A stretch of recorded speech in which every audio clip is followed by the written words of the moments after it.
Bonjour, ici Benoît Larochelle. Aujourd'hui, on va transformer une photo couleur en photo noir et blanc. Évidemment, il y a plusieurs façons de faire ça.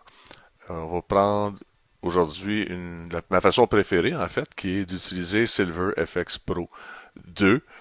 C'est sûrement le logiciel qui est le plus performant, qui a le plus de contrôle sur notre conversion.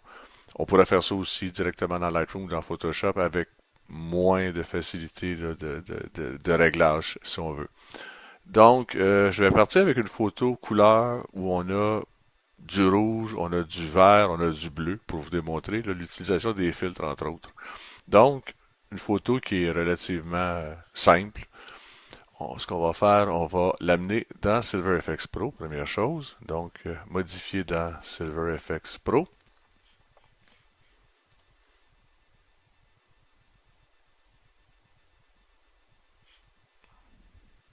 Voilà.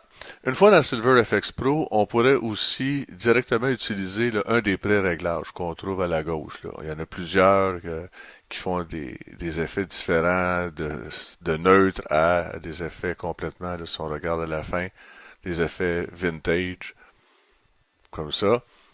Aujourd'hui, ce que je veux vous montrer, c'est en partant de la conversion de base, qui a pas de modification, ce que moi, j'en ferais de la photo. La première chose aussi que je veux vous montrer, c'est que pour ceux qui ont déjà fait du noir et blanc en argentique, on utilisait souvent des filtres pour augmenter le ciel ou pour augmenter telle ou telle couleur. On peut faire la même chose dans SilverFX Pro. Si on regarde à droite, on peut voir que on a dans les color filters, on voit les filtres rouge, orange, jaune, vert et bleu. Ce que je vais vouloir faire ici, c'est augmenter mon ciel, comme si j'avais utilisé un filtre rouge. Donc, tout ce que je vais faire, c'est cliquer sur le rouge. Puis, on voit là que notre ciel est beaucoup plus bleu. Puis, si je l'enlève, mon fil, je vais retourner 2 secondes à normal. On va regarder Lagrange, par exemple, qui on sait, Lagrange est rouge. En appliquant le filtre rouge, ce que ça donne, c'est que ma grange va ressortir. On va bien la voir, on va voir le détail dans ma grange. Puis, mon ciel, comme j'ai dit tantôt, va devenir plus contrasté entre le bleu qui devient plus foncé et mon blanc des nuages. La deuxième chose que je vais faire aussi, je vais augmenter encore un petit peu plus mon ciel, le rendre un petit peu plus dramatique. Donc, sous sensitivité, je vais diminuer mon bleu, la sensitivité, puis on voit que mon bleu devient plus foncé. Donc, ça va me donner un effet encore plus dramatique. Par contre, en faisant ça, ce qu'on peut voir, c'est qu'on a augmenté la différence entre la portion au-dessus de la grange, la portion bleue au-dessus de la grange, puis la portion à gauche. C'est là que la magie des viewpoints va entrer en ligne de compte. Avant de faire ça, je vais juste augmenter quand même ma structure globale. Moi, j'aime des photos qui sont contrastées, qui ont du punch, qui ont du détail. Donc, je vais aller sous structure ici, puis je vais l'augmenter globalement à ce moment-ci. En faisant ça sans utiliser de viewpoint, j'augmente ma structure globale. Donc, si on compare ce qu'on avait avec ce qu'on a maintenant, déjà, on a une photo qui est plus intéressante, selon moi.